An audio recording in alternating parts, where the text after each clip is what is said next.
अब हमारा next topic combination of resistances. तो रेजिस्टेंस को हम दो तरह से कंबाइन कर सकते हैं। हमारे पास मान लीजिए 2-3 रेजिस्टेंस दिए हुए हैं अलग अलग वैल्यूज़ के, तो उन्हें हम दो तरीके से कंबाइन कर सकते हैं। पहला तरीका है, उसे हम सर्किट में सीरीज़ में कंबाइन कर सकते हैं, जो कि ये है। रेजिस्टेंस को इस तरह सीरीज़ में रिप्रेजेंट करते हैं। तो सीरीज़ में इस तरह हम इसे कनेक्ट कर सकते हैं।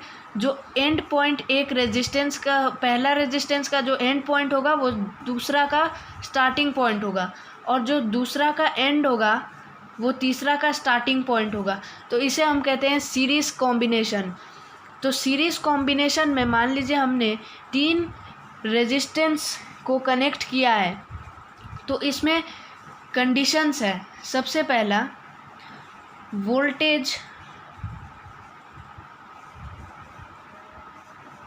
Voltage is different. इसका मतलब तीनों में सेम वोल्टेज नहीं है, वोल्टेज अलग अलग है। तो इसे हम मान लेते हैं V1, इसे हम मान लेते हैं V2 और इसे मान लेते हैं V3। अलग अलग वोल्टेज है। और क्या है कि V1 plus V2 plus V3, जो यहाँ सेल से टोटल वोल्टेज अप्लाई हो रही है V के इक्वल है। तो ये पहला कंडीशन था। दूसरा कंडीशन जो है वो है करंट इज़ सेम। तो तीनों रेजिस्टेंस में करंट सेम होगा। तो करंट को हम फॉर इंस्टेंस I मान लेते हैं, I। तो अब हमें ये कैलकुलेट करना है कि ये तीनों रेजिस्टेंस को जिसे हमने सीरीज़ में कनेक्ट किया है उसका टोटल वैल्यू क्या होगा, टोटल रेजिस्टेंस क्या होगा, यही हमें कैलकुलेट करना है। तो इसके लिए हमें ओम्स लॉ लगाना पड़ेगा। बाय ओम्स लॉ हम कह सकते हैं कि मान लीजिए टोटल रेजिस्टेंस है, ये जो V है इसे हम यहाँ लिखते हैं V1 plus V2 plus V3। जो टोटल वोल्टेज है ये होगा voltage 1 plus voltage 2 plus voltage 3 का इक्वल।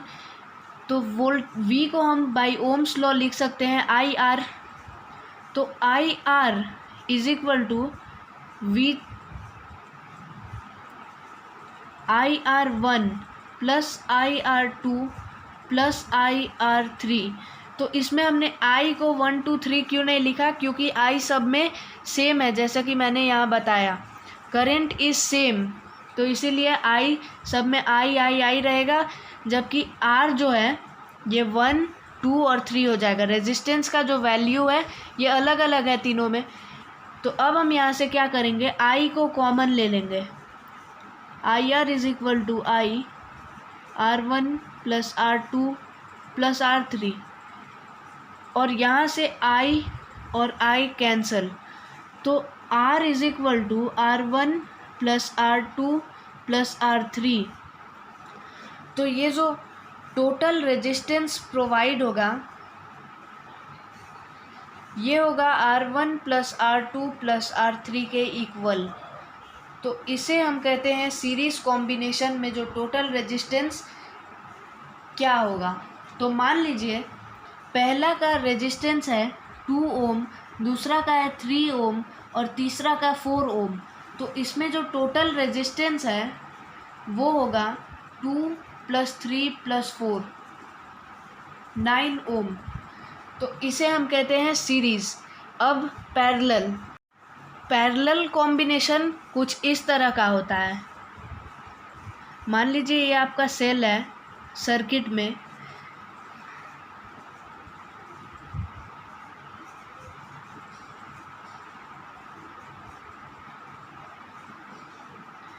ये है आपका पैरेलल कॉम्बिनेशन।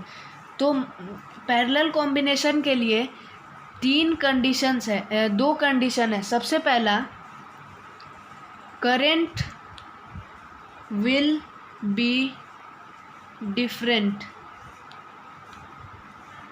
दूसरा, वोल्टेज विल बी सेम। तो ये एकदम उसका ऑपोजिट होगा।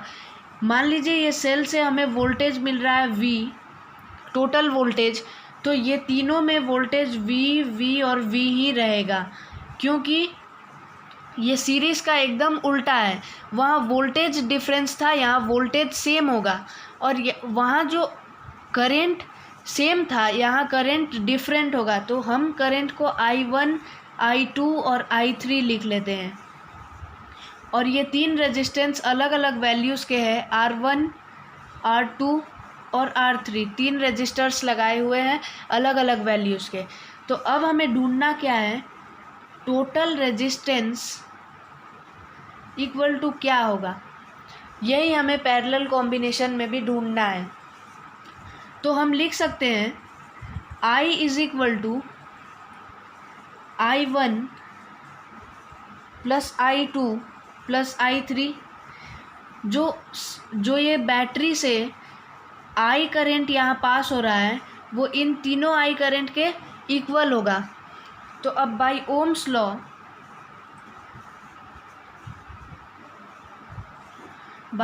लॉ I को हम क्या लिखते हैं, V by R। So V by R is equal to V by R1 plus V by R2 plus V by R3। तो यहाँ हमने V को 1, 2, 3 क्यों नहीं किया, क्योंकि V सब में इक्वल वैल्यूज़ का है, तो इसीलिए हमने यहाँ 1, 2 और 3 नहीं लिखा, जबकि जो R है ये अलग अलग वैल्यूज़ का सब में है।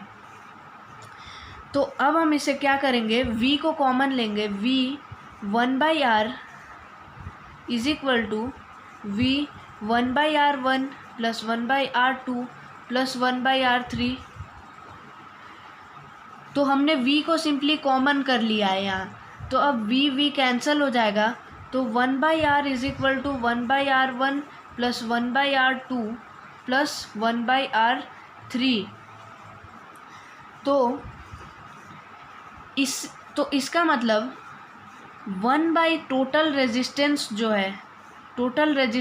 है वो 1 by resistance 1 plus 1 by resistance 2 plus 1 by resistance 3 का इक्वल होगा। फॉर एग्ज़ाम्पल ये तीन रेजिस्टेंस अलग अलग वैल्यूज़ के हैं, एक है 2 ओम, एक है 3 ओम और एक है 4 ओम। तो हमें बताना है कि टोटल रेजिस्टेंस क्या है। तो हम सिंपली इस फॉर्मूला में सारे वैल्यूज़ को डाल सकते हैं। 1 by total resistance is equal to 1 by 2 plus 1 by 3 plus 1 by 4। तो इसे जब हम कैलकुलेट करेंगे तो 12, 6 प्लस 4 प्लस 3, 4, 5, 6, 7, 8, 9, 10, 11, 12 बाई 12 जो कि हमारा हो जाएगा 1। तो total resistance is equal to 1 by 1, 1 by total resistance is equal to 1 by 1। तो टोटल रेजिस्टेंस हमारा हो जाएगा 1। तो ऐसे हम निकाल सकते हैं total resistance for parallel combination. तो आई होप आपको ये भी टॉपिक क्लियर हो गया होगा। ये सारे फॉर्मूलाज को आप सॉल्व कर लीजिए, बार बार प्रैक्टिस करिए और इसे नोट कर लीजिए वीडियो को पॉज करके।